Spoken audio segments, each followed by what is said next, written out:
En 1847, dans un entrepôt du port de Lourenço Marques, un marchand d'esclaves découvrit dans ses registres un nom qui le fit blêmir. Pendant 3 semaines, il avait gardé, nourri et finalement vendu comme simple captif de guerre un homme qui portait sur sa peau les cicatrices rituelles de la lignée royale zoulou. Quand il comprit ce qu'il avait fait, il était déjà trop tard. Le navire avait levé l'ancre, et dans les collines, on disait que les guerriers zoulous cherchaient leur prince disparu. Alors, si cette histoire vous intrigue déjà, abonnez-vous à cette chaîne et dites-moi dans les commentaires de quelle ville vous nous écoutez. Votre soutien nous aide à continuer de déterrer ces récits oubliés de l'histoire. L'histoire que je m'apprête à vous raconter est celle d'un homme qui croyait maîtriser son commerce mieux que quiconque, qui pensait connaître la valeur de chaque être humain qu'il achetait et revendait. Un homme méticuleux, organisé, qui tenait des registres précis de chaque transaction. Mais dans son arrogance, il n'avait jamais imaginé qu'un jour, parmi les centaines de visages anonymes qui passaient entre ses mains, se cacherait quelqu'un dont la disparition pourrait déclencher une guerre. Quelqu'un dont le sang portait un poids que ni chaîne ni fouet ne pouvaient effacer. La baie de Lourenço Marques, sur la côte orientale d'Afrique, vivait alors dans une tension permanente. Nous étions au milieu du XIXe siècle, une époque où les empires européens resserraient leur étreinte sur le continent, où les anciennes routes commerciales arabes croisaient les ambitions portugaises, britanniques et hollandaises. La traite atlantique officielle des esclaves touchait à sa fin dans la plupart des nations occidentales. Mais ici, dans ces eaux tièdes où les dhows arabes côtoyaient les caravelles portugaises, le commerce continuait sous d'autres noms. Contrats de travail, recrutement forcé, déportation de prisonniers de guerre. Les mots changeaient, mais la réalité demeurait. La région était un carrefour dangereux où se mêlaient culture, langue et intérêts contradictoires. Au nord, le puissant empire zoulou consolidait son territoire après les guerres dévastatrices du Mfekan. Cette période de bouleversement qui avait redessiné la carte politique de l'Afrique australe. Au sud, les colonies britanniques du Cap et du Natal s'étendaient inexorablement. Entre les deux, une zone grise où opéraient marchands, aventuriers, déserteurs et opportunistes de toutes origines. C'est dans ce contexte que Willem van der Berg avait établi son entreprise. Hollandais d'origine, il avait quitté la colonie du Cap 20 ans auparavant, après un scandale dont personne ne parlait plus. Il s'était installé à Lourenço Marques sous protection portugaise, obtenant les licences nécessaires grâce à des pots de vin généreux et des connexions avec des fonctionnaires corrompus. Son entrepôt, un bâtiment massif en pierre près du port, servait de point de transit pour des centaines de captifs chaque année. Van der Berg ne se considérait pas comme un négrier. Il se voyait comme un homme d'affaires, un intermédiaire nécessaire dans un monde en mutation. Il achetait des prisonniers de guerre aux chefs locaux, des débiteurs insolvables, des condamnés, des orphelins. Il les revendait aux plantations de sucre de l'île Maurice, aux mines de diamants qui commençaient à s'ouvrir dans l'intérieur, aux propriétaires terriens du Brésil qui contournaient les lois d'abolition. Il tenait des registres impeccables, payait ses taxes, évitait les complications politiques. Dans sa tête, il n'était qu'un rouage dans une machine économique plus vaste. L'entrepôt lui-même reflétait cette vision ordonnée et bureaucratique de l'horreur.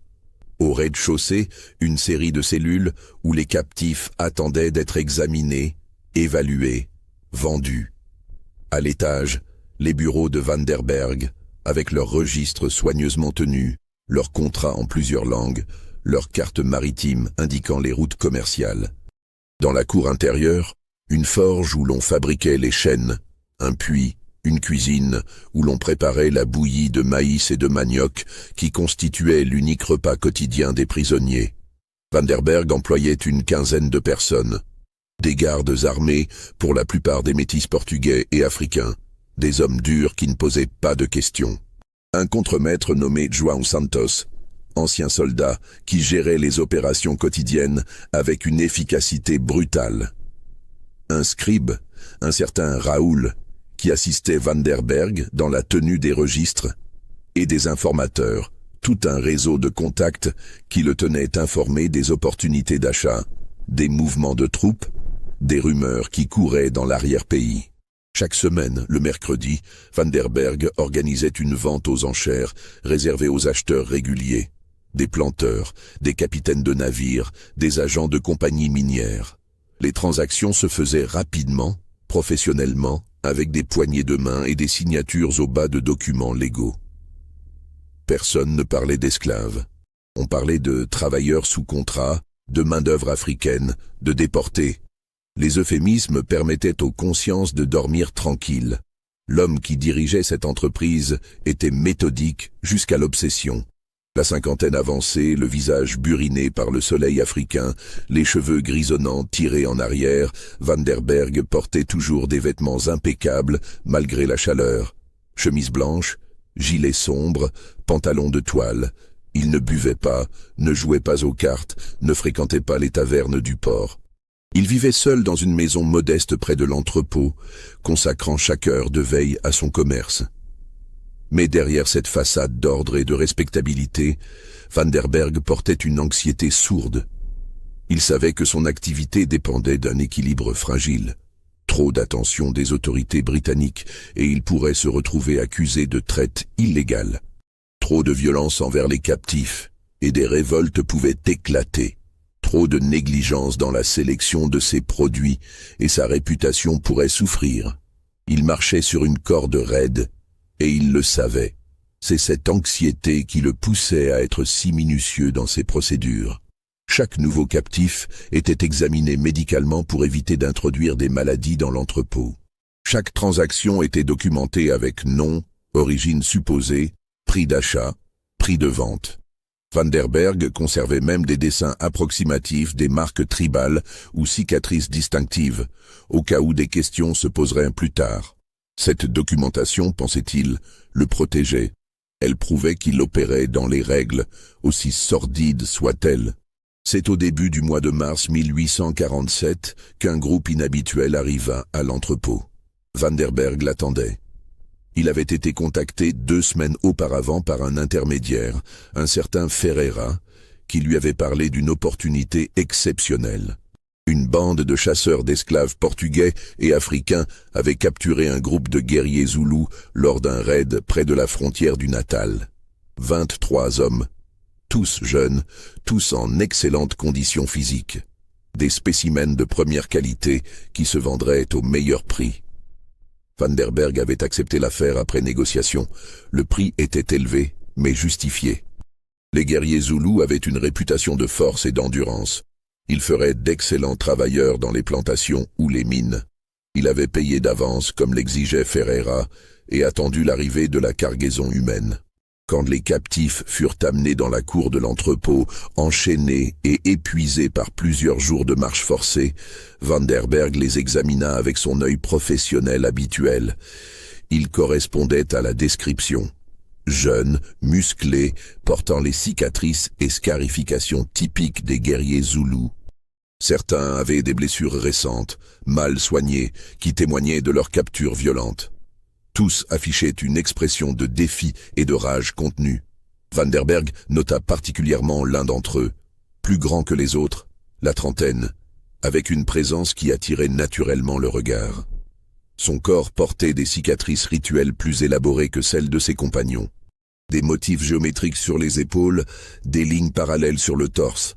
Son regard était différent aussi. Pas de peur, pas même de colère visible. Quelque chose de plus profond, de plus froid. Une sorte de certitude tranquille. « Celui-là, c'est leur chef ?» demanda Van der Berg à Ferreira en portugais. L'intermédiaire haussa les épaules. Peut-être un capitaine de guerre. Il l'appelait quelque chose comme Nkosi ou Inkosi pendant le transport. Mais ils appellent tous leurs supérieurs comme ça veut dire chef ou seigneur dans leur langue. Van der Berg hocha la tête. Le titre ne le préoccupait pas. Dans les structures militaires zoulous, il y avait des dizaines de rangs et de titres. Chaque régiment avait ses commandants. Ce guerrier était probablement un de ses officiers subalternes, rien de plus. Il valait peut-être un peu plus cher à la revente. Voilà tout. Les 23 hommes furent enfermés dans une section séparée de l'entrepôt. Vanderberg donna des instructions strictes à João Santos. Ces captifs étaient dangereux, dressés au combat depuis l'enfance. Double garde la nuit, pas de regroupement de plus de 5 individus à la fois dans la cour, surveillance constante. Les chaînes devaient être vérifiées 2 fois par jour. Dans les jours qui suivirent, Vanderberg observa que le groupe se comportait différemment des autres captifs. Il ne se plaignait pas, ne suppliait pas, ne tentait pas de communiquer avec les gardes. Ils restaient silencieux, dignes, comme s'ils attendaient quelque chose. Le grand guerrier aux cicatrices élaborées semblait être le point focal de cette discipline silencieuse. Quand il regardait quelqu'un, les autres suivaient son regard. Quand il acceptait la nourriture, les autres mangeaient. C'était subtil mais clair pour quiconque savait observer. João Santos le remarqua aussi. Ces Zoulous sont différents des autres, patron. Ils font peur aux gardes. Ils ne font rien de mal, mais leur façon de nous regarder, c'est comme s'ils attendaient leur moment. Vanderberg balaya l'inquiétude. Ils sont enchaînés, désarmés, affaiblis. Qu'est-ce qu'ils pourraient me faire? Dans 2 semaines, ils seront dispersés aux 4 coins de l'océan. Garde-les simplement sous surveillance jusqu'à la vente. Mais quelque chose dans cette situation le dérangeait. C'était subtil, presque imperceptible. Une tension dans l'air, une qualité particulière dans le silence de ces hommes. Vanderberg avait vu des centaines de captifs passer par son entrepôt. Des hommes brisés, désespérés, furieux, résignés. Mais jamais cette patience froide, cette discipline absolue. C'était comme s'ils n'étaient pas vraiment prisonniers dans leur esprit, comme s'ils jouaient un rôle en attendant que quelque chose se produise. La vente était prévue pour le mercredi suivant. Vanderberg avait déjà des acheteurs intéressés. Un propriétaire de plantation de l'île Maurice cherchait une 20aine de travailleurs robustes. Un agent d'une compagnie minière voulait une 12aine d'hommes pour les nouvelles excavations près de Kimberley. Les guerriers Zoulous seraient dispersés, séparés, envoyés vers des destinations lointaines où leur cohésion de groupe n'aurait plus aucune importance. Le mardi soir, la veille de la vente, Vanderberg fit sa ronde habituelle dans l'entrepôt. Il aimait vérifier personnellement que tout était en ordre avant une transaction importante. Il passa devant les cellules, nota les noms dans son registre, vérifia que les gardes étaient à leur poste. Quand il arriva devant la section où étaient enfermés les guerriers Zoulous, il s'arrêta. Le grand homme aux cicatrices élaborées se tenait debout près des barreaux, malgré l'heure tardive. Leurs regards se croisèrent. L'homme parla dans un mélange de zoulou et de quelques mots de portugais qu'il avait dû apprendre pendant sa captivité. « Tu vends, homme. Tu ne sais pas qui tu vends. » Sa voix était calme, sans menace apparente, mais quelque chose dans son ton fit frissonner Vanderberg. Il y avait une certitude absolue dans ces mots, comme une prophétie. Vanderberg répondit en portugais, sachant que l'homme ne comprendrait probablement pas tout. « Je sais exactement ce que je fais. Vous êtes des prisonniers de guerre, c'est légal. Demain, vous aurez de nouveaux maîtres, et cette affaire sera close. » L'homme continua de le fixer, puis il dit quelque chose en zoulou, une phrase longue et complexe.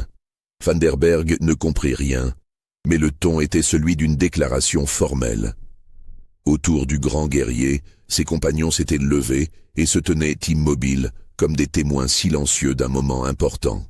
Vanderberg tourna les talons, mal à l'aise. Il se dit que c'était ridicule d'être intimidé par un prisonnier enchaîné.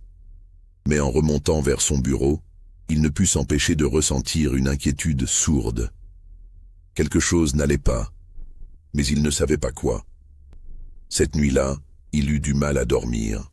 Dans ses rêves fragmentés, il voyait des régiments de guerriers zoulous, leurs boucliers ovales et leurs lances courtes, avançant en formation parfaite vers son entrepôt. Il se réveilla plusieurs fois en sueur, l'impression d'entendre des tambours de guerre dans le lointain. Le mercredi matin, la vente se déroula comme prévu. Les acheteurs arrivèrent à l'heure, examinèrent la marchandise, négocièrent les prix. Les 23 guerriers Zoulous furent répartis entre 3 acheteurs différents. Le grand homme aux cicatrices élaborées fut acheté par un capitaine de navire nommé Henderson, un Britannique qui transportait régulièrement des travailleurs contractuels vers les plantations de sucre de l'île Maurice. 8 de ses compagnons partirent avec lui. Les autres furent divisés entre le propriétaire terrien et l'agent de la compagnie minière. Van der Berg encaissa les paiements, signa les documents de transfert, fit les entrées dans ses registres. Transaction numéro 347 de l'année. Tout était en ordre. Les acheteurs partirent avec leurs acquisitions. Le navire du capitaine Henderson devait lever l'ancre le soir même pour profiter de la marée. Dans son bureau, Van der Berg compta ses profits. L'affaire avait été excellente. Le prix de vente dépassait largement le coût d'achat, même après les frais de détention et de nourriture. Il nota soigneusement les détails dans son grand registre relié de cuir. Date, nom des acheteurs, nombre de captifs, montant. À côté du nom du grand guerrier, il écrivit simplement « Captif Zoulou, cicatrice rituelle élaborée, environ 30 ans, vendue à Henderson pour transport vers Maurice. » Le soir venu, Van der Berg se permit un verre de Porto, chose rare chez lui. Il se sentait soulagé. Cette transaction l'avait rendu nerveux d'une façon qu'il ne parvenait pas à expliquer, et maintenant c'était terminé. Les guerriers Zoulous étaient partis. Le navire d'Henderson voguait vers l'est. Dans quelques jours, ces hommes seraient dispersés dans des plantations différentes, et leur cohésion de groupe serait brisée à jamais. Ils ne savaient pas encore qu'au même moment, à plus de 300 kilomètres au sud, un régiment entier de guerriers zoulous commençait à se rassembler à la frontière du Natal. Des messagers couraient entre les kraals, portant un message urgent. Un homme important avait disparu, un homme dont le sang était royal. Et des rumeurs circulaient qu'il avait été vu parmi des captifs, enchaîné, traîné vers le nord en direction de Lourenço Marques. Les premières nouvelles arrivèrent à Van der Berg une semaine plus tard, mais il n'y prêta pas attention. Un de ses informateurs, un commerçant qui voyageait régulièrement dans l'intérieur, mentionna en passant qu'il y avait une agitation inhabituelle chez les Zoulous. Des mouvements de troupes, des rassemblements. Mais c'était courant, expliqua l'informateur. Les Zoulous étaient toujours en conflit avec quelqu'un, que ce soit les Britanniques, les Boers ou d'autres tribus africaines. Van der Berg n'y pensa plus. Il était occupé par une nouvelle livraison de captifs, des femmes et des enfants cette fois, capturés lors d'une razzia dans un village de l'intérieur. Il gérait les aspects logistiques, organisait la prochaine vente, correspondait avec des acheteurs potentiels. Mais João Santos, son contremaître, semblait préoccupé. Il vint voir Van der Berg un matin, 2 semaines après la vente des guerriers Zoulous. « Patron, les gardes parlent. Il y a des rumeurs étranges qui circulent au port. » Van der Berg leva les yeux de ses registres. « Quel genre de rumeurs ?»« On dit que les Zoulous cherchent quelqu'un. Un de leurs chefs de guerre. Ou un prince peut-être. Il aurait été capturé par des chasseurs d'esclaves il y a 1 mois. Les Zoulous interrogent tous les marchands, tous les transporteurs. Ils offrent une récompense pour des informations. » Van der Berg sentit un frisson glacé lui parcourir l'échine. Un prince? C'est impossible. Les princes zoulous ne se baladent pas seuls dans la brousse pour se faire capturer. João haussa les épaules. C'est ce que disent les rumeurs. Apparemment, il y avait eu une dispute dans la famille royale. Ce prince ou chef, ou peu importe son titre, s'était exilé volontairement avec un groupe de ses fidèles. Une affaire d'honneur. Mais maintenant, la situation politique a changé. On a besoin de lui pour des négociations avec les Britanniques. Et quand ils ont voulu le rappeler, ils ont découvert qu'il avait disparu. Van der Berg se leva brusquement. « Attendez, vous parlez de combien d'hommes dans son groupe ?» Les rumeurs parlent de 20, 25 guerriers. Le sang de Van der Berg se glaça. 23. Il avait acheté 23 guerriers zoulous. Il se précipita vers son registre, feuilleta frénétiquement les pages jusqu'à trouver l'entrée correcte. Là, écrit de sa propre main, 23 captifs zoulous achetés à Ferreira, 1er mars 1847. Il relut ses notes. Rien n'indiquait quoi que ce soit d'inhabituel, À part cette observation sur le grand guerrier avec les cicatrices élaborées. Ces cicatrices. Vanderberg n'était pas expert en marquage tribaux zoulous, mais il savait que certains motifs étaient réservés à la noblesse, à certaines lignées spécifiques. « Il me faut plus d'informations », dit-il à João. « Trouvez-moi tout ce que vous pouvez sur cette histoire. Nom, description, tout. Et surtout, découvrez si quelqu'un a donné mon nom aux Zoulous. » Dans les jours suivants, Vanderberg vécut dans l'anxiété. Il continua ses activités normales, mais une part de son esprit ne cessait de tourner autour de cette possibilité terrifiante. Et si c'était vrai? Et s'il avait vraiment vendu un membre de la famille royale Zoulou? Il essaya de se rassurer. Même si c'était le cas, quel risque courait-il? Les Zoulous ne pouvaient pas l'atteindre ici, sous protection portugaise. Et de toute façon, l'homme était déjà loin, en route vers l'île Maurice. Impossible à récupérer maintenant. L'affaire était close. Mais au fond de lui, Vanderberg savait que rien n'était jamais vraiment clos en Afrique. Les rancunes duraient des générations. Les dettes de sang ne s'effaçaient pas. Et les Zoulous étaient connus pour leur mémoire longue et leur sens aigu de la justice. Si cette révélation vous donne des frissons, n'hésitez pas à liker cette vidéo et dites-moi dans les commentaires ce que vous pensez qu'il va arriver à Vanderberg. João revint une semaine plus tard avec des informations plus précises. Il avait parlé à plusieurs sources, recoupé les histoires, et le portrait qui émergeait était glaçant. L'homme que Vanderberg avait vendu s'appelait Makanda.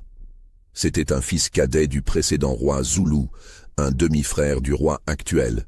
Il n'était pas en ligne directe pour le trône, mais son sang était indéniablement royal. Quelques années auparavant, lors d'une dispute de succession complexe, Makanda avait choisi l'exil plutôt que de participer à une guerre civile fratricide. Il était parti avec ses fidèles, une vingtaine de guerriers d'élite, et s'était installé dans une région frontalière, vivant de chasse et de raids occasionnels. Mais récemment, la situation avait changé. Les Britanniques intensifiaient leur pression sur le royaume zoulou. Des négociations délicates étaient en cours. Le roi actuel avait besoin de tous les membres influents de la famille royale pour présenter un front uni face aux Européens. Des émissaires avaient été envoyés pour convaincre Makanda de revenir. Quand ces émissaires étaient arrivés au campement de Makanda, ils l'avaient trouvé vide. Des traces de lutte, des armes abandonnées, des signes d'une attaque surprise. En suivant les pistes, ils avaient découvert des témoins dans des villages proches. Un groupe de chasseurs d'esclaves, probablement portugais et africains, avait capturé Makanda et ses hommes dans une embuscade nocturne. Les captifs avaient été traînés vers le nord. Depuis lors, les Zoulous cherchaient. Des guerriers avaient été envoyés pour suivre la piste. Des espions interrogeaient les marchands. Une récompense considérable avait été offerte. Mais la piste s'était perdue quelque part près de la côte. « Patron », dit João d'une voix grave, « si c'est vraiment ce prince que vous avez vendu, nous avons un problème. » Un très gros problème. Vanderberg resta silencieux un long moment. Puis il demanda, « Ferreira, où est Ferreira ?»« Disparu. Personne ne l'a vu depuis la transaction. Il a quitté Lourenço Marques le lendemain de la livraison des captifs. » Vanderberg jura. Ferreira avait su. Il avait su qui étaient ces captifs. Et c'est pour ça qu'il avait exigé un paiement immédiat et qu'il avait disparu. Il avait refilé le problème à Vanderberg, et maintenant c'était lui qui devrait faire face aux conséquences. « Et Henderson ?» demanda Vanderberg. « Le capitaine qui a acheté Makanda ? Son navire est arrivé à Maurice il y a 10 jours. Les captifs ont été débarqués et vendus aux enchères là-bas. Makanda a été acheté par un propriétaire de plantation nommé De Souza. Une grande exploitation dans le nord de l'île. » Vanderberg se prit la tête entre les mains. La situation était pire qu'il ne l'imaginait. Makanda n'était pas simplement loin, il était sur une île, dans une plantation, probablement sous un faux nom, impossible à localiser sans enquête approfondie. Et même si quelqu'un retrouvait sa trace, comment le libérer? Le propriétaire avait des documents légaux prouvant son achat. Il faudrait une action en justice complexe, ou pire, une intervention violente. Dans les jours suivants, Vanderberg essaya de maintenir une apparence de normalité, mais il ne dormait presque plus. Chaque bruit nocturne le faisait sursauter. Chaque visiteur inconnu à l'entrepôt était un danger potentiel. Il doubla les gardes, fit installer de meilleurs verrous, commença à envisager de déménager son commerce vers une autre ville. Puis, un matin, un événement étrange se produisit. Un homme se présenta à l'entrepôt, demandant à parler à Vanderberg. Il était grand, la peau sombre, vêtu d'un mélange de vêtements européens et africains. Il parlait un portugais parfait, avec un accent indéterminé. « Monsieur Vanderberg, je viens au nom de personnes intéressées par certaines transactions que vous avez effectuées récemment. » Vanderberg le reçut dans son bureau, la main posée sur le pistolet chargé qu'il gardait maintenant constamment dans un tiroir. « De quelle transaction parlez-vous » L'homme sourit. « Ne jouons pas à ce jeu. Vous savez très bien de quoi je parle. Le groupe de guerriers zoulous que vous avez acheté en mars. 23 hommes. L'un d'eux avait des cicatrices particulières sur les épaules et le torse. » Vanderberg ne dit rien, attendant la suite. « Mes employeurs voudraient savoir où se trouve cet homme maintenant. Ils sont prêts à payer généreusement pour cette information et pour votre discrétion concernant toute cette affaire. Qui sont vos employeurs ?» L'homme haussa les épaules.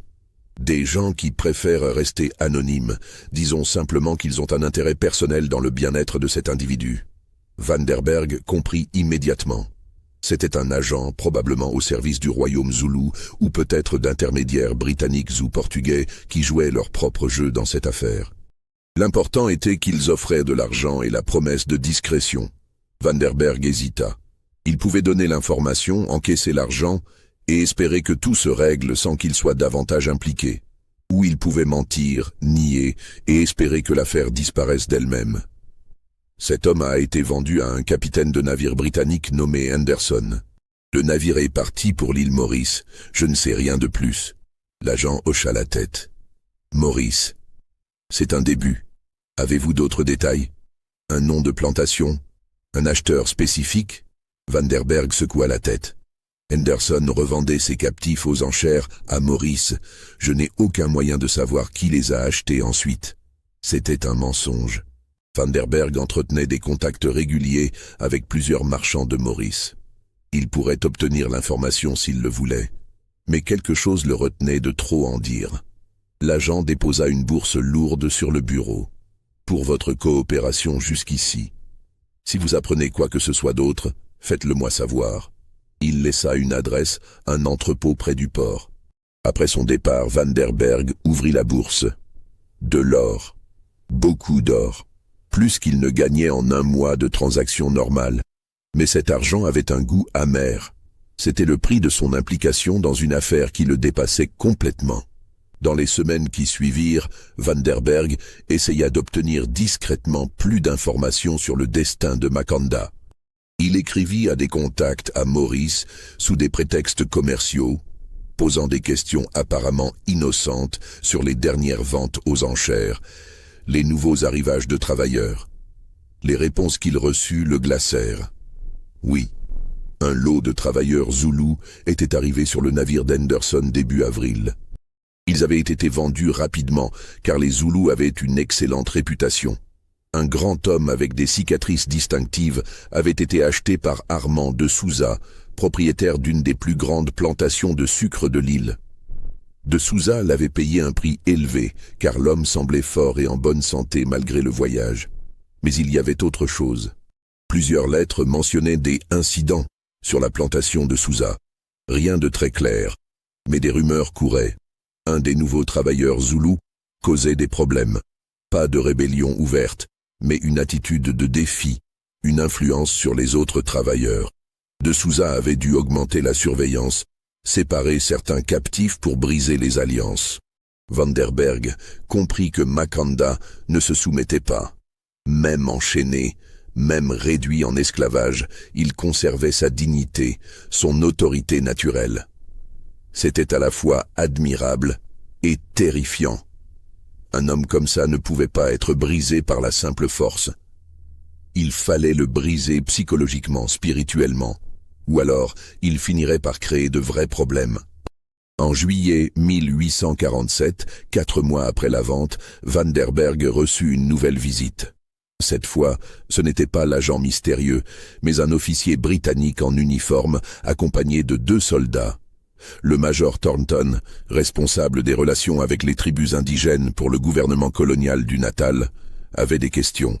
Des questions très précises sur un groupe de guerriers zoulous qui avaient transité par l'entrepôt de Van der Berg. « Nous avons des raisons de croire », dit Thornton avec une froideur professionnelle, qu'un individu d'importance politique considérable a été illégalement capturé et vendu comme esclave. Cette affaire pourrait avoir des répercussions diplomatiques graves. Le royaume zoulou menace de représailles si leur prince n'est pas retrouvé et libéré. Van der Berg sentit la sueur perler sur son front. « Major, je tiens un commerce légal. Je ne pose pas de questions sur l'identité de mes travailleurs sous contrat. Je reçois des captifs de guerre, je les revends. Tout est documenté. » Thornton posa un regard dur sur Van der Berg. « Captifs de guerre. Vous utilisez ce terme bien facilement. Dites-moi, avez-vous vérifié que ces hommes étaient vraiment des prisonniers de guerre légitimes? Ou avez-vous simplement fermé les yeux parce que c'était profitable ?» Van der Berg ne répondit pas. Ils savaient tous deux que la question était rhétorique. « Où est cet homme maintenant ?» demanda Thornton. « Île Maurice, vendu à un propriétaire de plantation nommé de Souza. » Thornton nota l'information. « Des preuves documentaires ?» Van der Berg sortit ses registres, montra les entrées pertinentes. Date, nom, montant. Tout était là, noir sur blanc. La preuve de sa culpabilité administrative, mais aussi de son respect des procédures bureaucratiques qui le protégeaient légalement. « Ces documents seront saisis comme preuve, » dit Thornton, « et je vous conseille vivement, monsieur Van der Berg, de coopérer pleinement avec toute enquête future. Les gouvernements britanniques et portugais prennent cette affaire très au sérieux.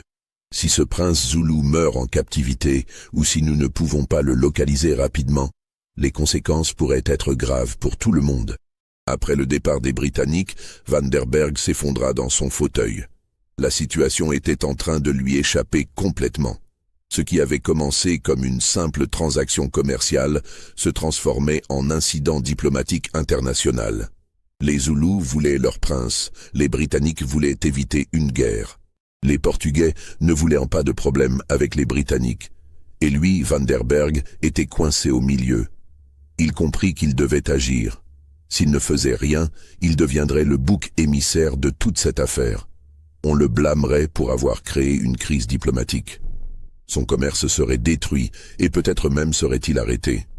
Van der Berg écrivit une longue lettre à de Souza à Maurice. Il expliquait la situation aussi délicatement que possible. L'homme que de Souza avait acheté n'était pas un simple travailleur. C'était un membre de la famille royale zoulou. Sa détention illégale causait des tensions diplomatiques graves. Van der Berg suppliait de Souza de libérer cet homme, de le remettre aux autorités britanniques qui organiseraient son rapatriement. En échange, Van der Berg offrait de rembourser le prix d'achat, plus des compensations généreuses pour les inconvénients causés. C'était une somme énorme qui représenterait plusieurs mois de profit, mais Van der Berg était désespéré. La réponse de Souza arriva 3 semaines plus tard. Elle était brève et sans ambiguïté. « Monsieur Van der Berg, j'ai payé un prix légal pour un travailleur légitime. J'ai des documents en règle prouvant ma propriété. Les histoires sur son supposé statut royal ne m'intéressent pas. Si les autorités britanniques ou zoulous veulent cet homme, qu'elles entament des procédures légales appropriées. En attendant, il reste ma propriété et travaille dans mes champs. Vos offres de compensation sont refusées. Ne me contactez plus à ce sujet. » Van der Berg lut et relut cette lettre avec un sentiment de désespoir croissant. De Souza ne comprenait pas ou refusait de comprendre l'énormité du problème. Il se cramponnait à ses droits légaux sans voir la tempête politique qui se formait. En septembre, les nouvelles devinrent plus sombres. Un autre informateur de Van der Berg, un marchand qui naviguait régulièrement entre la côte africaine et les îles de l'océan Indien, lui raconta une histoire inquiétante.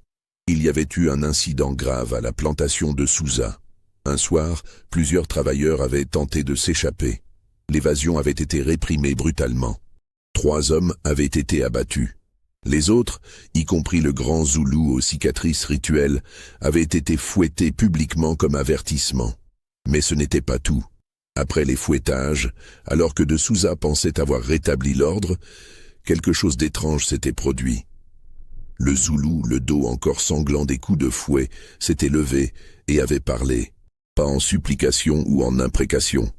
Il avait parlé calmement dans un mélange de Zoulou et de français approximatif qu'il avait appris.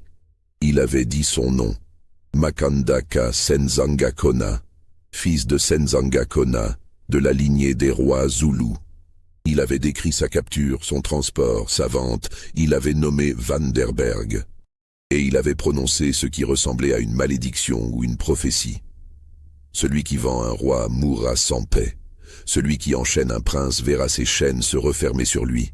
Mon peuple me cherche. Ils me trouveront. Et ce jour-là, chaque homme qui a touché à ma liberté paiera le prix du sang.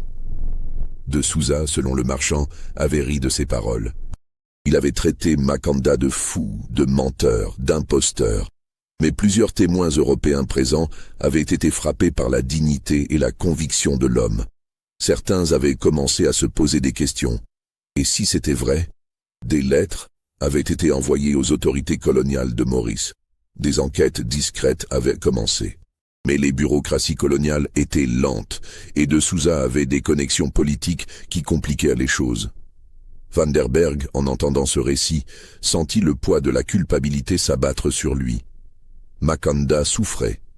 Il était fouetté, humilié, réduit à un travail brutal dans les champs de canne à sucre. Et tout ça parce que Vanderberg avait fermé les yeux, avait choisi de ne pas poser de questions, avait préféré le profit à la prudence. Pour la première fois de sa vie, Vanderberg se demanda si ce qu'il faisait était vraiment justifiable. Il s'était toujours dit qu'il n'était qu'un intermédiaire, qu'il ne faisait que faciliter des transactions qui auraient eu lieu de toute façon. Mais maintenant, confronté aux conséquences concrètes de ses actions, il ne pouvait plus se cacher derrière ses rationalisations. En octobre, un navire de guerre britannique accosta à Lourenço Marques. Son commandant, le capitaine Winslow, avait des ordres directs de Londres. L'affaire Makanda était devenue une priorité diplomatique. Le gouvernement britannique voulait éviter une guerre avec les Zoulous, qui étaient déjà assez agités par d'autres griefs.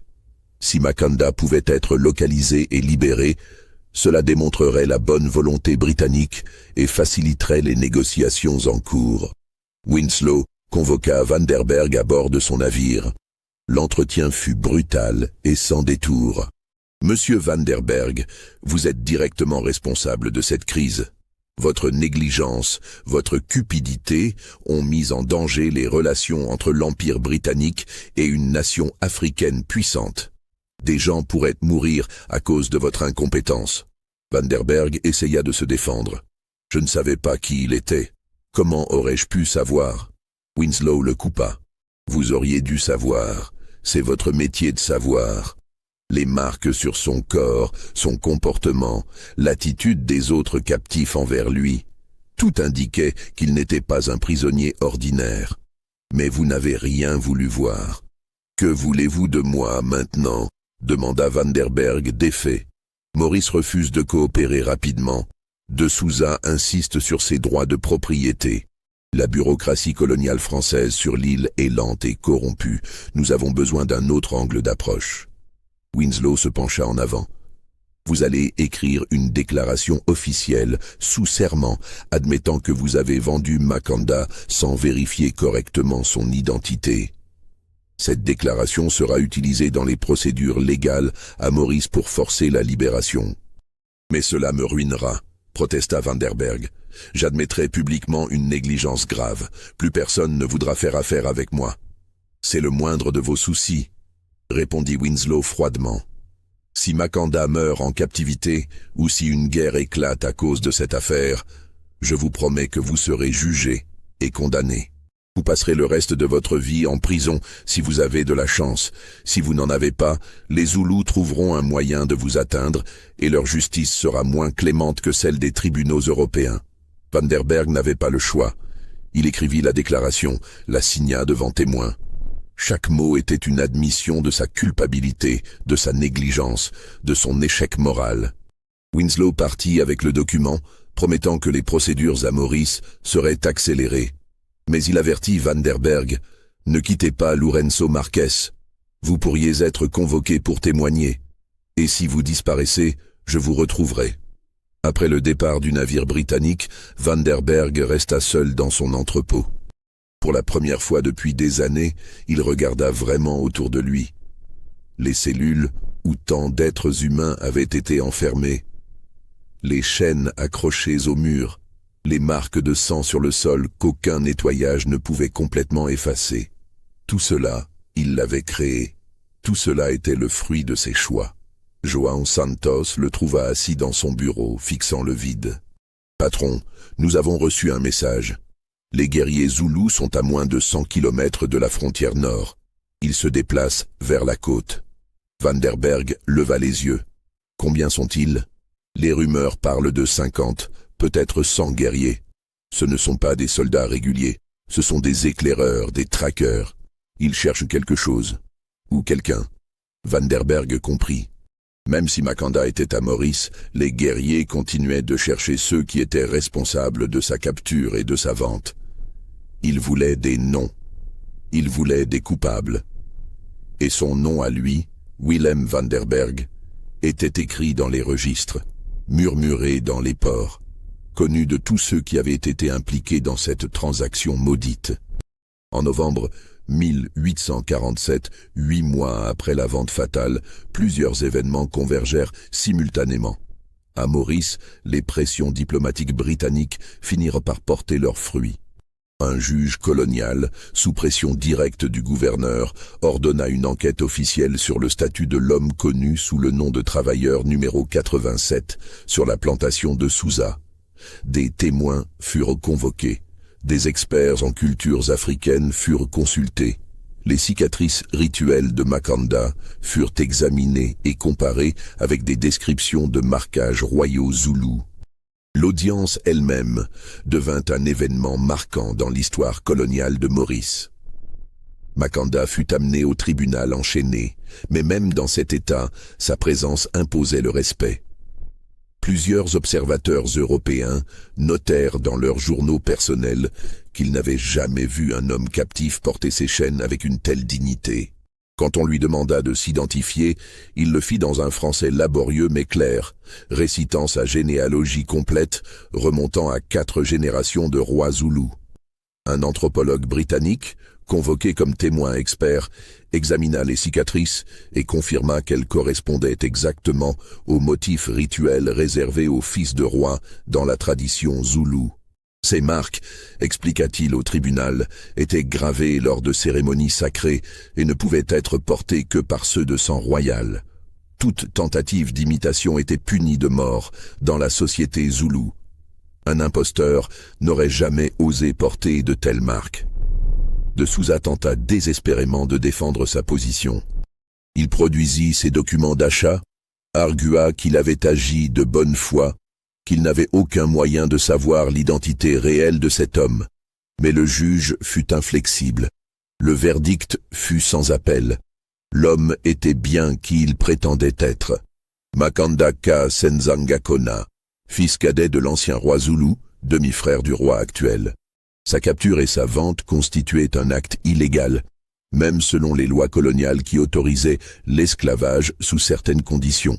Un membre d'une famille royale reconnue ne pouvait pas être légalement réduit en esclavage, car cela constituait essentiellement une agression contre une nation souveraine.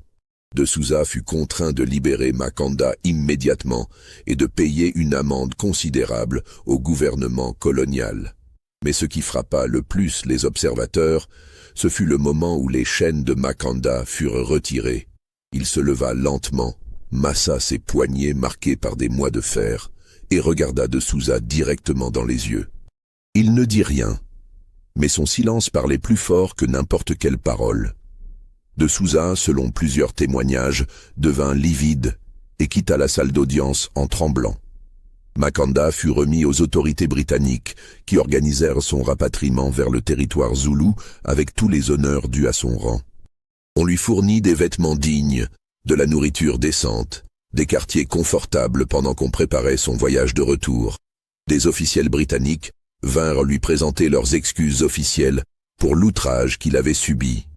Makanda les écouta poliment mais garda une réserve glaciale. Il acceptait leurs excuses non pour lui-même, mais pour éviter une guerre que son peuple ne pouvait se permettre à ce moment de son histoire. Mais le mal était fait. Makanda avait passé 8 mois en captivité. 8 mois où chaque jour, il avait coupé la canne sous le soleil brûlant, où chaque nuit, il avait dormi enchaîné sur un sol de terre battue, où chaque semaine, il avait vu ses compagnons mourir d'épuisement ou de maladie. Il avait été enchaîné, battu, forcé à un travail brutal, traité comme moins qu'un animal.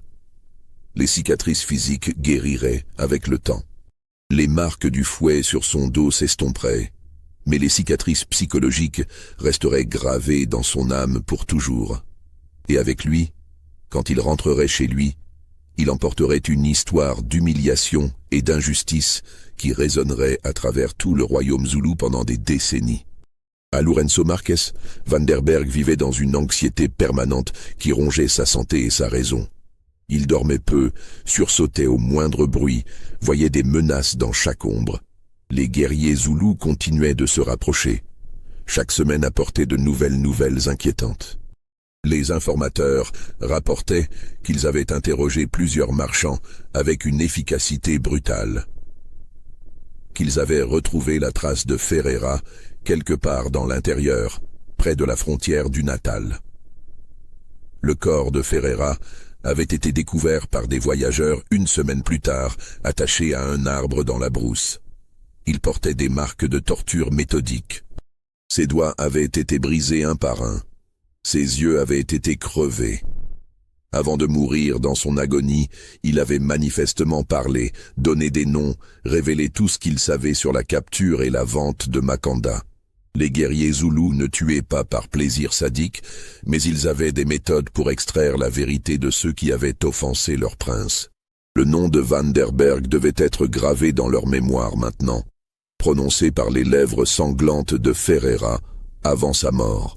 João Santos, fidèle jusqu'au bout, conseilla à Vanderberg de partir immédiatement, de fuir vers le sud, vers la colonie du Cap, où la protection européenne était plus forte, où les autorités pourraient le défendre contre des représailles zoulous. Mais Vanderberg hésitait encore, paralysé par l'indécision. Fuir signifierait abandonner son commerce, sa maison, tout ce qu'il avait construit patiemment pendant 20 ans. Et où pourrait-il aller, où la réputation de ce qu'il avait fait ne le suivrait pas? Les nouvelles voyageaient vite dans les colonies. Son nom était déjà prononcé dans les salons de Cape Town, dans les tavernes des ports, toujours avec ce même mélange de fascination morbide et de dégoût moral. Il se disait qu'il était en sécurité ici, protégé par les autorités portugaises, gardé dans son entrepôt fortifié. Il se disait que les Zoulous n'oseraient pas attaquer une installation européenne dans une ville coloniale. Mais au fond de lui, il savait que c'était de l'auto-illusion. Les guerriers qui cherchaient Makanda n'étaient pas des soldats réguliers suivant des ordres officiels.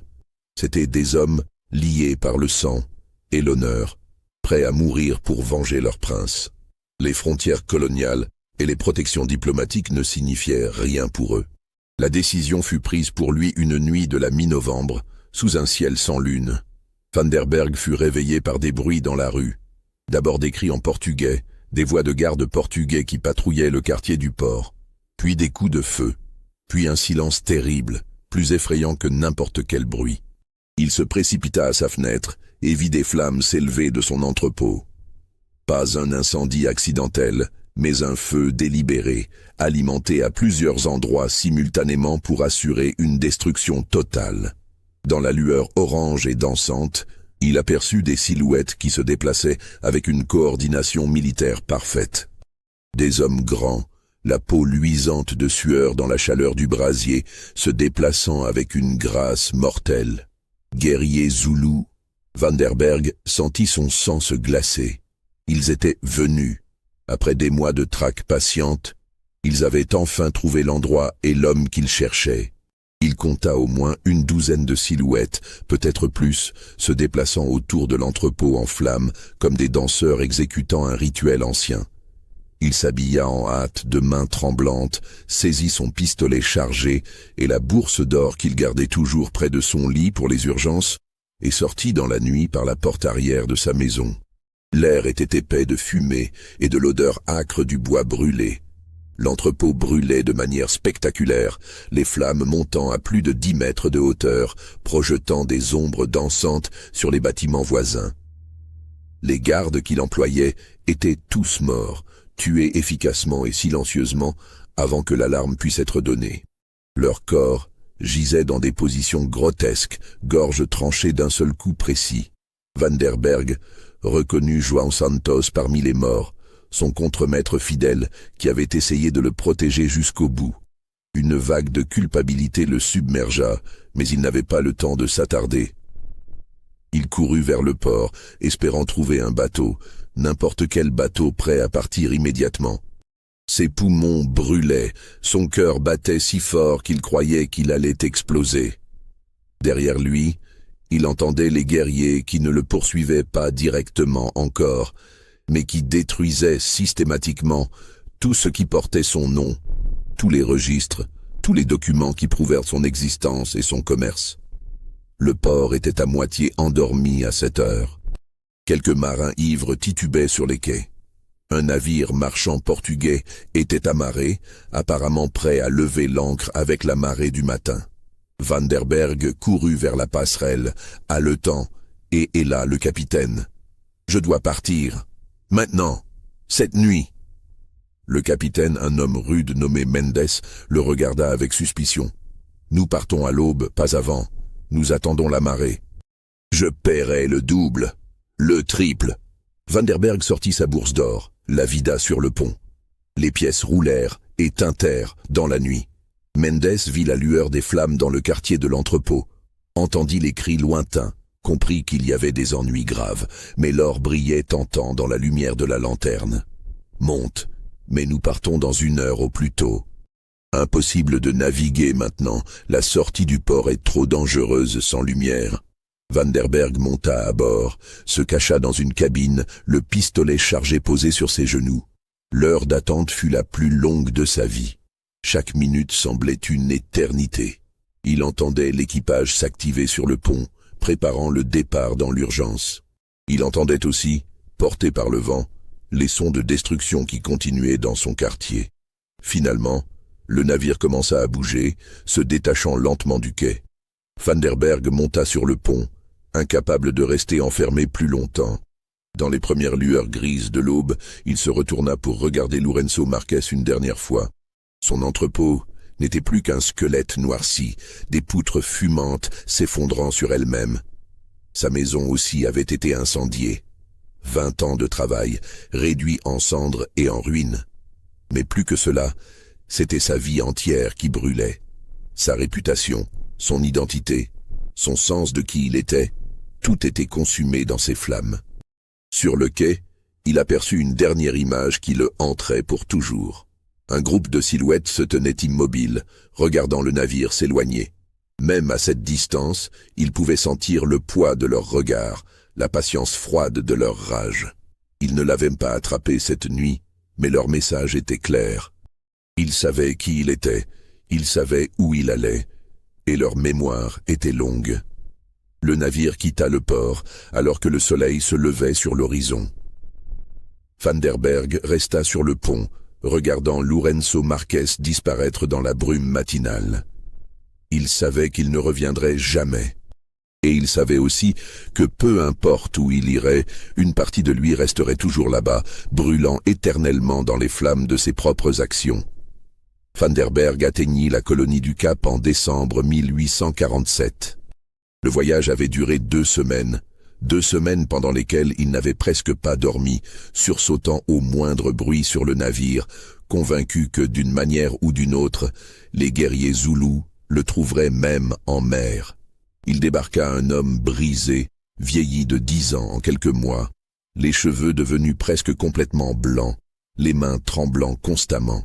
Il s'installa d'abord dans une pension misérable du quartier portuaire de Cape Town, sous le faux nom de Willem Janssen, se présentant comme un ancien comptable tombé dans la malchance. Il ne pouvait pas utiliser ses véritables lettres de crédit, car elles porteraient son vrai nom et révéleraient son identité. Il vivait de l'or qu'il avait pu emporter, le faisant durer en vivant de manière spartiate, dans une chambre sordide qui sentait le moisi et la mer. Les premières semaines, il ne sortait presque pas.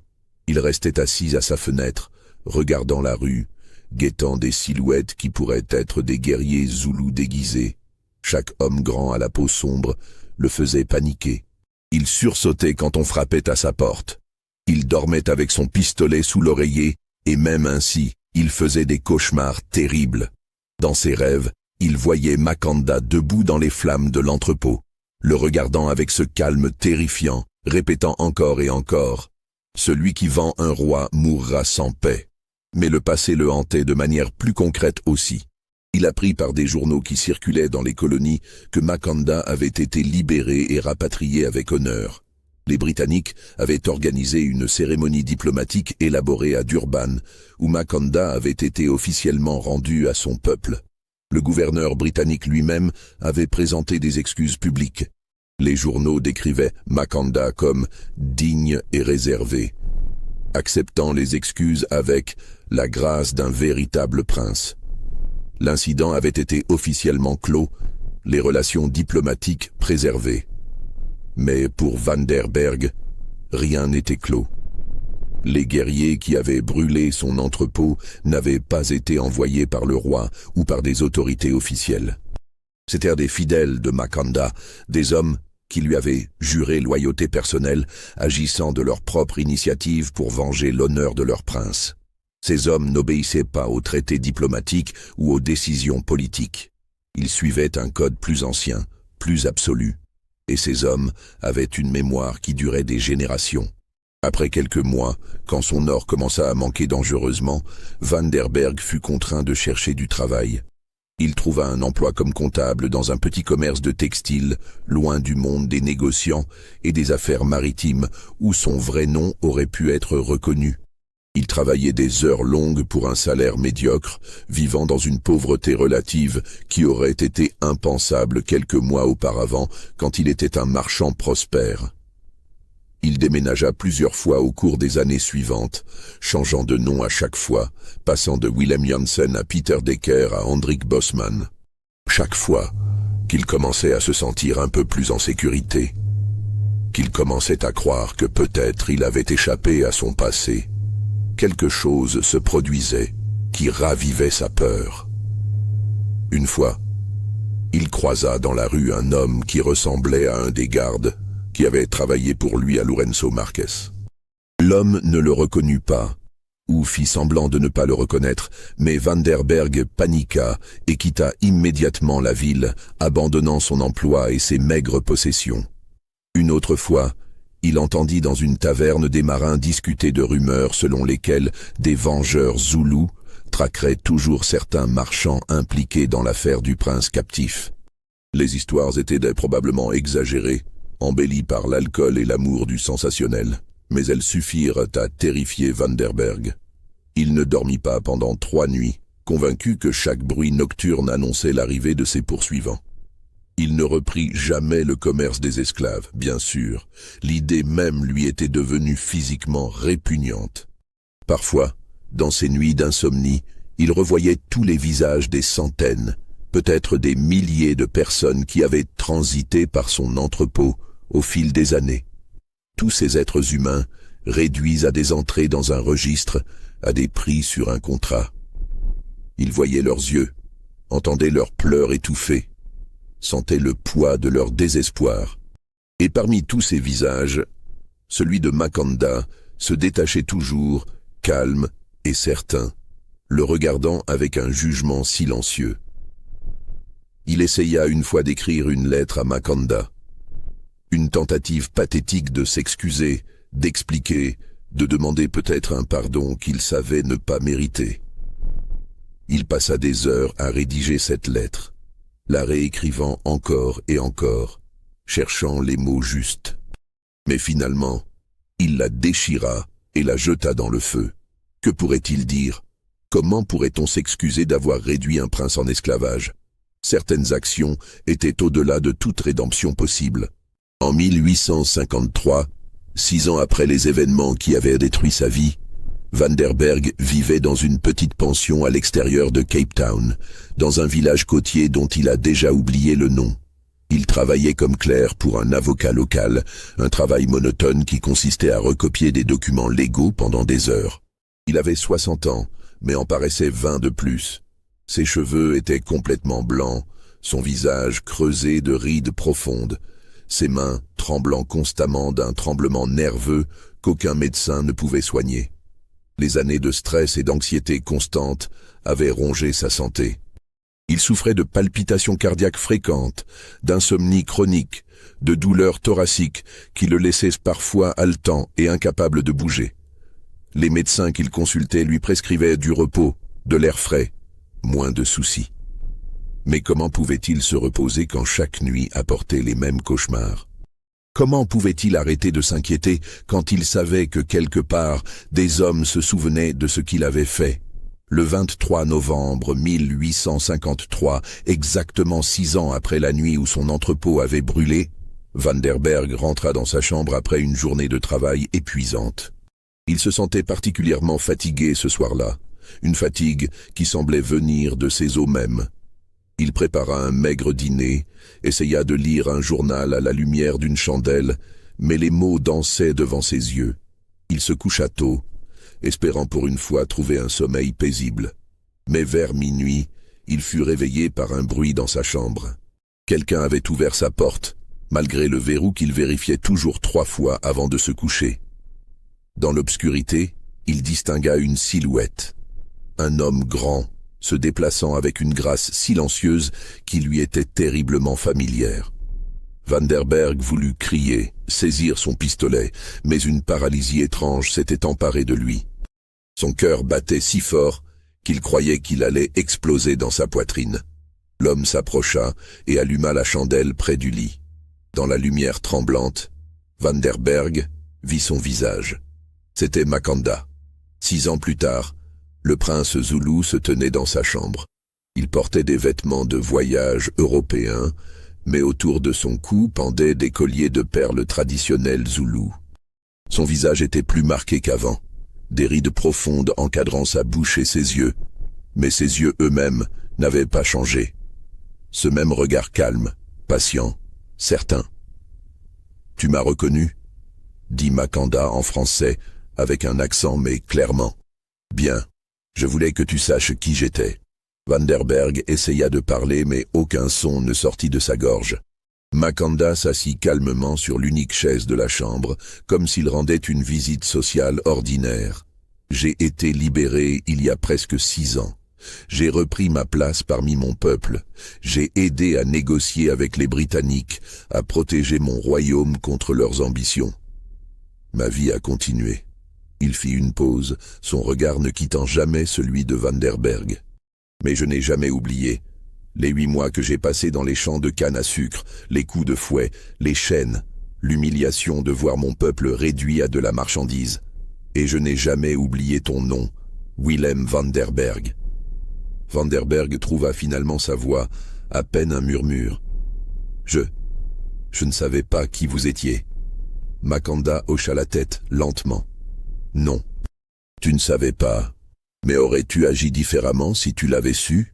Ou aurais-tu simplement demandé un meilleur prix? » Le silence qui suivit cette question fut comme un verdict. « Mes guerriers voulaient te tuer cette nuit-là, à Lourenço Marques, » continua Makanda. « Ils avaient le droit. Tu avais vendu leur prince. Dans notre loi, c'est un crime puni de mort. Mais je leur ai dit de t'épargner.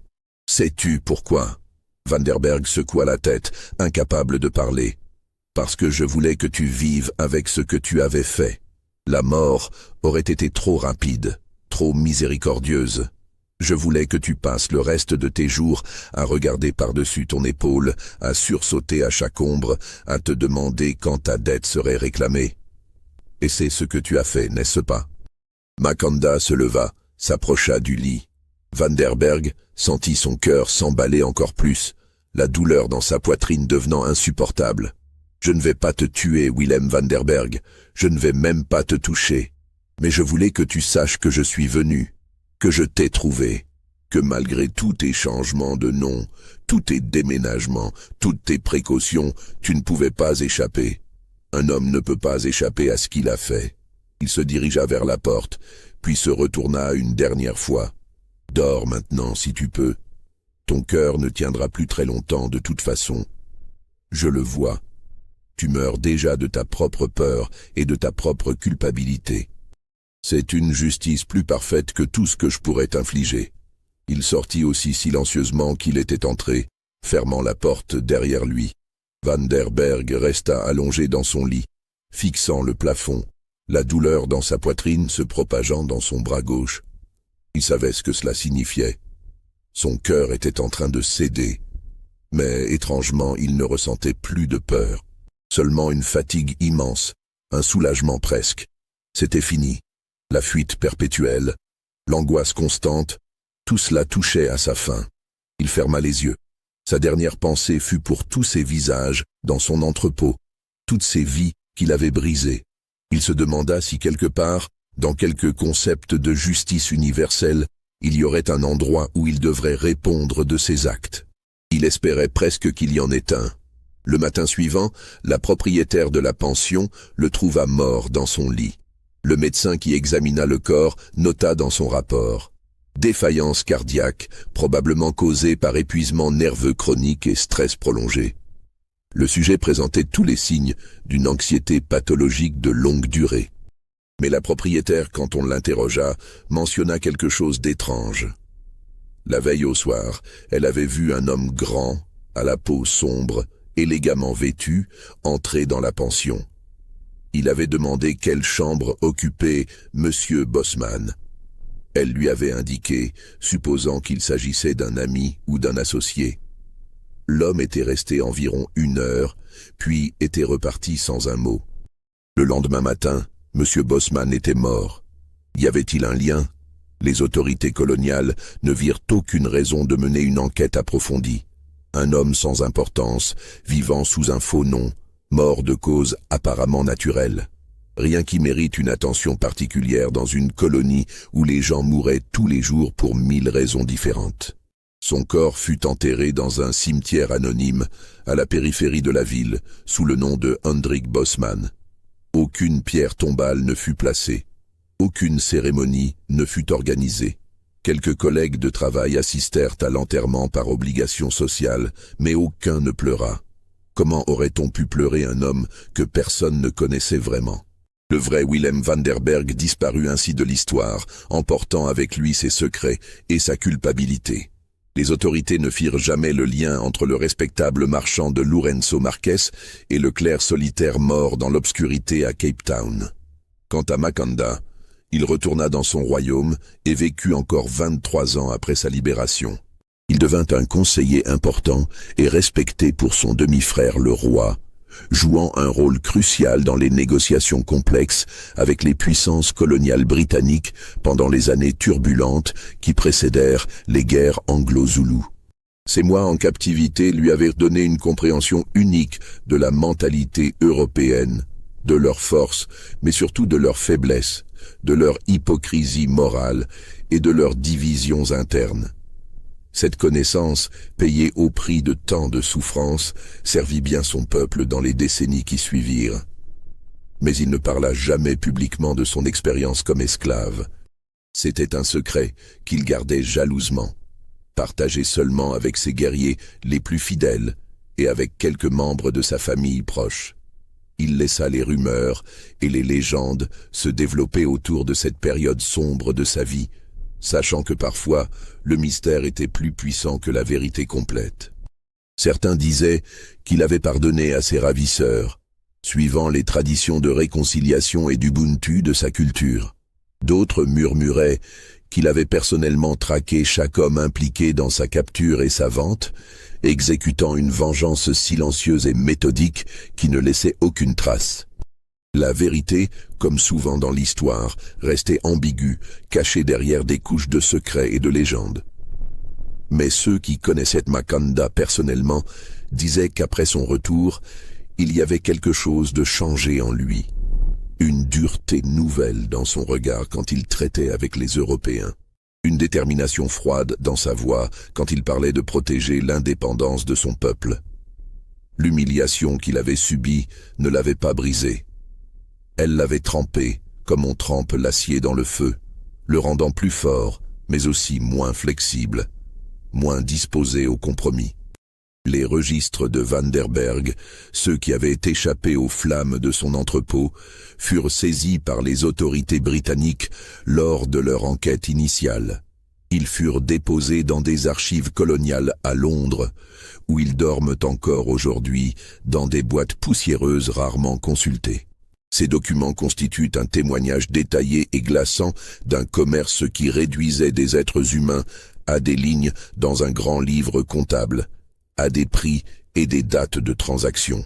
Pour les historiens qui les ont étudiés, ils représentent une fenêtre rare sur les mécanismes bureaucratiques de l'esclavage, la banalité administrative du mal. Un chercheur britannique, en 1923, plus de 70 ans après les événements, tomba sur ces registres par hasard lors de recherches sur les relations coloniales britanniques avec le royaume zoulou. Il découvrit l'entrée concernant Makanda, nota les détails de la transaction et commença à reconstituer l'histoire complète en croisant les registres avec d'autres documents diplomatiques et témoignages. Son article académique, publié dans une revue d'histoire coloniale obscure, fut largement ignoré à l'époque. Mais il planta une graine. D'autres historiens, des décennies plus tard, redécouvrirent cette histoire et la développèrent. Certains y virent une simple erreur commerciale aux conséquences disproportionnées, un exemple des risques du commerce d'esclaves, même pour ceux qui le pratiquaient. D'autres y virent un symbole puissant de l'arrogance coloniale et de ses limites inévitables, une démonstration que même les systèmes d'oppression les plus organisés contenaient les germes de leur propre destruction. Quelques-uns, particulièrement parmi les historiens africains, notèrent que cette affaire, bien que peu connue du grand public, avait peut-être influencé les politiques coloniales britanniques envers les royaumes africains dans les décennies suivantes, les rendant plus prudents, plus conscients que tous les Africains n'étaient pas des victimes passives, mais des acteurs politiques avec lesquels il fallait négocier avec respect. Mais au-delà des analyses historiques et des débats académiques, l'histoire de Willem Vanderberg et de Makanda reste profondément, douloureusement humaine. C'est l'histoire d'un homme qui croyait pouvoir réduire d'autres êtres humains à de simples marchandises, qui pensait que son organisation bureaucratique et sa comptabilité méticuleuse le protégeraient des conséquences morales de ses actions, et qui découvrit trop tard que certaines personnes portaient un poids, une dignité, un pouvoir qui ne pouvait être mesuré en pièces d'or ou inscrit dans des registres commerciaux. C'est l'histoire de la justice, qu'elle soit collective ou personnelle, de la vengeance qui peut prendre 1000 formes, ou peut-être simplement du destin inexorable qui rattrape ceux qui croient pouvoir échapper aux conséquences de leurs actes. C'est l'histoire d'un prince qui fut enchaîné, mais jamais brisé, qui survécut à l'humiliation la plus totale et revint non seulement intact mais renforcé, pour jouer un rôle crucial dans la survie de son peuple face à l'expansion coloniale européenne impitoyable.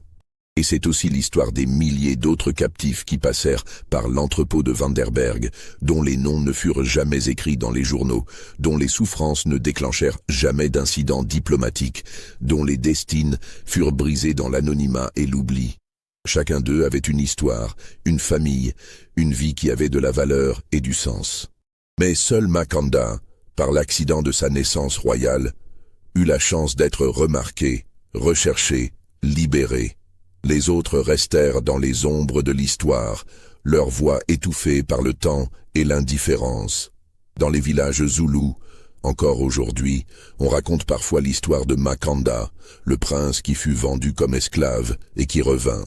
Les détails varient selon les versions, selon les conteurs, selon les générations. Certaines l'embellissent avec des éléments merveilleux, transformant son retour en épopée héroïque. D'autres restent plus proches des faits historiques vérifiables, soulignant les aspects politiques et diplomatiques de l'affaire. Mais toutes ces versions, qu'elles soient ornées ou sobres, partagent un message central, une vérité qui transcende les détails spécifiques. Ce message est simple mais puissant, même dans les circonstances les plus sombres, même quand tout semble perdu. La dignité humaine peut persister. Même enchaîné, un roi reste un roi dans son esprit et dans son cœur. L'oppression peut briser des corps, mais elle ne peut pas toujours briser des âmes. Et ceux qui oublient cette vérité fondamentale, ceux qui traitent des êtres humains comme de simples objets sans valeur intrinsèque, le font à leur risque et péril. Car tôt ou tard, d'une manière ou d'une autre, la justice trouve son chemin. Parfois elle vient sous forme de lois et de tribunaux. Parfois elle vient sous forme de guerriers portant des lances dans la nuit. Et parfois, peut-être, elle vient de l'intérieur, sous forme de culpabilité rongeur qui consume un homme de l'intérieur jusqu'à ce que son propre cœur cède sous le poids. Alors, croyez-vous que tout a été révélé dans cette histoire?